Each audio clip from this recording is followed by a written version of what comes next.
Look at yourself honestly, not who you were supposed to become, not who you talk about becoming, who you are right now.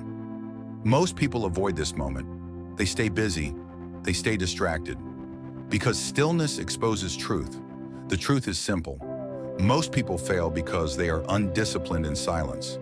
They can talk, they can plan, they can imagine. But when no one is watching, their standards collapse. That is the real problem.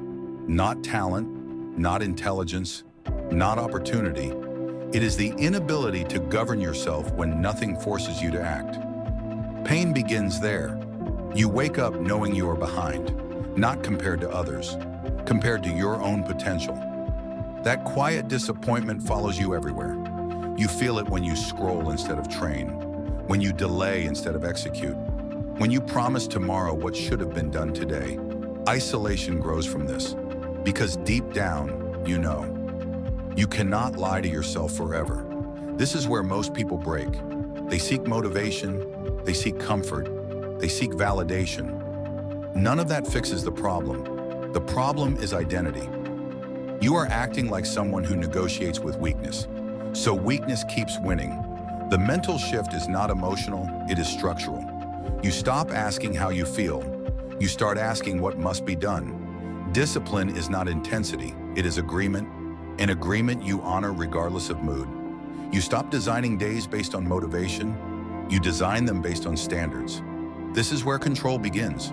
You choose fewer targets, but you hit them daily. You remove optional behavior. You install non-negotiables. Wake up time, movement, focused work, recovery, reflection, same order, every day, no drama. Most people overload their lives and call it ambition. You simplify and call it mastery. Pain does not disappear here.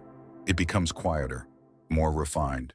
You will feel boredom, repetition, loneliness, good. That is where discipline hardens. You train even when progress feels invisible. You work when results are delayed.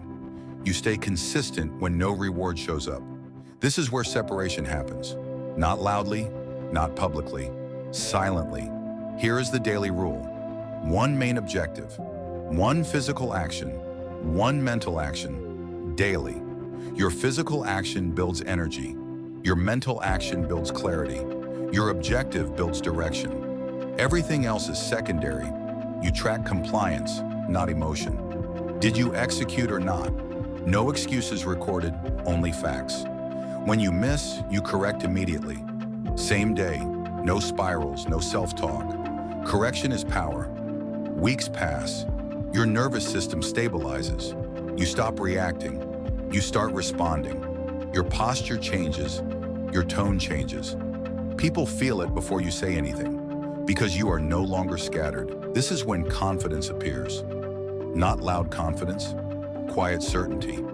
You do not rush. You do not explain. You do not seek permission. Your calendar reflects your priorities. Your body reflects your discipline. Your results reflect your patience. You are no longer trying to become someone. You are operating as someone. This identity does not need motivation. It needs maintenance. Sleep becomes strategic. Nutrition becomes respectful. Time becomes protected. You remove excess conversations. You remove low-value habits. You remove emotional negotiation. What remains is focus, and focus compounds. Months later, the gap is visible, not because you changed dramatically, but because you did not stop. Others restart. You continue. Others search for inspiration. You rely on structure. Others burn out. You endure. This is the calm advantage. The world rewards consistency quietly, then loudly. You do not announce progress. You let it show. And eventually the question disappears. You no longer ask if you are disciplined. Your life answers for you. You are no longer building discipline. You are disciplined. That is the shift. That is the standard. And once it is installed, it does not leave.